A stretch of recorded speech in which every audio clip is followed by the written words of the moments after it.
संथाल विद्रोह 19वीं सदी के जनजातीय विद्रोह में सबसे महत्वपूर्ण विद्रोह है संथाल विद्रोह। इसे संथाल हूल भी कहा जाता है। हूल का शब्दार्थिक अर्थ है बगावत या विद्रोह। विद्रोही लोग हूल हूल का नारा लगाते थे, जिसके कारण इसका नाम संथाल हूल पड़ा। विद्रोह के नेतृत्व करता थे मुर्मू बंधु, जो थे सिद्धू, कानू, चांद और भैरव। संथाल विद्रोह ब्रिटिश शासन के आधार स्तंभ जमींदार और साहूकार के खिलाफ था। इसे दबाने में कंपनी को बड़ी कठिनाइयों का सामना करना पड़ा था। विद्रोह के कारण जमींदारों की अत्यधिक मांग, महाजनों द्वारा शोषण, सरकारी अधिकारियों में भ्रष्टाचार, पुलिस और न्यायालय का पक्षपात आदि ने संथालों को हथियार उठाने के लिए विवश कर दिया था। हजारीबाग, मानभूम और राजमहल से भागलपुर तक के पहाड़ों के नीचे नीचे की भूमि दामिन इको संथाल बहुल क्षेत्र बना, जिसे संथालों ने जंगलों को काट कर कड़ी मेहनत कर कृषि योग्य की भूमि बनाया। मगर जल्द ही जमींदार उस पर कब्जा कर लिए और दावा करने लगे और संथालों से अत्यधिक लगान की मांग करने लगे। माल गुजारी नकदी देने के लिए संथालों को महाजन से ऊंची दर पर ऋण लेना पड़ता था, जिसे समय पर नहीं चुकाने पर महाजनों द्वारा मवेशियों और खेतों पर कब्जा कर लिया जाता था।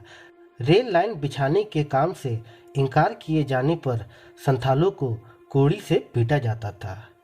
विद्रोह की शुरुआत।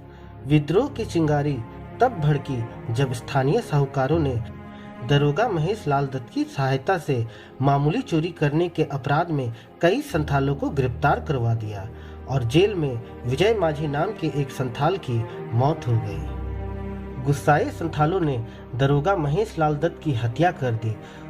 उसके बाद वे गिरफ्तार होने के भय से इकट्ठा हो गए। 30 जून 1855 को भोगनाडीह में 400 गांवों के लगभग 10,000 संथाल प्रतिनिधि एकत्रित हुए और एक स्वर में विद्रोह का निर्णय लिया गया।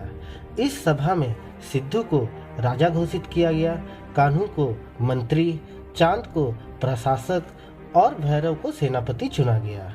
विद्रोह का मुख्य उद्देश्य था परेशान करने वाले बाहरियों को भगाना, विदेशियों का राज खत्म करना, आबुआ न्याय व धर्म का अपना राज का स्थापना करना। सिद्धू कानू के नेतृत्व में करीब 10,000 संथाल एकत्रित हुए।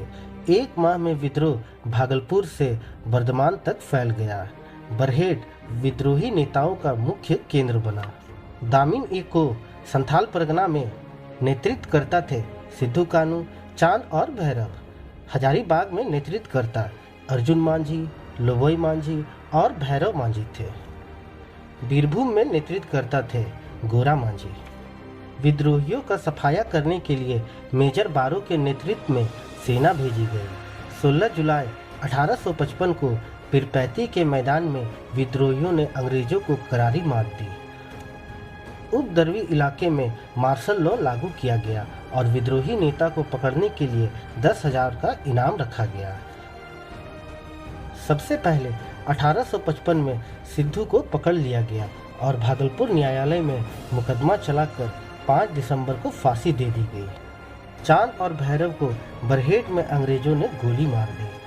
अंत में कान्हू को 1856 में पकड़ लिया गया और 23 फरवरी 1856 को भोगनाडीह के ठाकुर बड़ी परगना में फांसी दे दी गई। विद्रोह के दमन का मुख्य श्रेय कैप्टन अलेक्जेंडर को दिया जाता है। थॉमसन और रेड उसके सहयोगी थे। विद्रोह का परिणाम। अंग्रेजों द्वारा प्रशासनिक व्यवस्था में व्यापक फेरबदल। भ्रष्ट सरकारी कर्मचारियों, महाजनों और जमींदारों के मन में भय व्यापित हो गया और लूट खसूट में कमी आई। प्रशासनिक परिवर्तन। विद्रोह वाले क्षेत्र में मिशनरियों को छोड़कर अन्य बाहरी घुसपैठ पर रोक लग गई। एलिस एडम्स की रिपोर्ट के आधार पर 1865 के एक्ट 37 के अनुसार दामिन इको का नाम बदलकर संथाल परगना कर दिया गया तथा उसकी सीमाएं निर्धारित कर दी गई। दुमका, देवघर, राजमहल और गोड्डा को उपजिला बनाया गया। विद्रोह से संबंधित महत्वपूर्ण बातें। कार्ल मार्क्स ने इसे भारत की प्रथम जन क्रांति माना। उन्होंने इसे सफाहौड़ आंदोलन का जन्मदाता कहा। इस विद्रोह का व्यापक सामाजिक आधार था, जिसमें कई जातियां, मुसलमान और महिलाओं ने भी बढ़ चढ़कर हिस्सा लिया। महिला विद्रोहियों में फूलो और जानू का नाम महत्वपूर्ण है, जो सिद्धू और कानू की बहन भी थी। यह विद्रोह नेतृत्व शक्ति का परिचय देता है। गैर बराबर हथियार होने की वजह से विद्रोह को कुचला जा सका। ऐसी ही और जानकारी के लिए हमारे चैनल को लाइक, शेयर और सब्सक्राइब करना ना भूलें।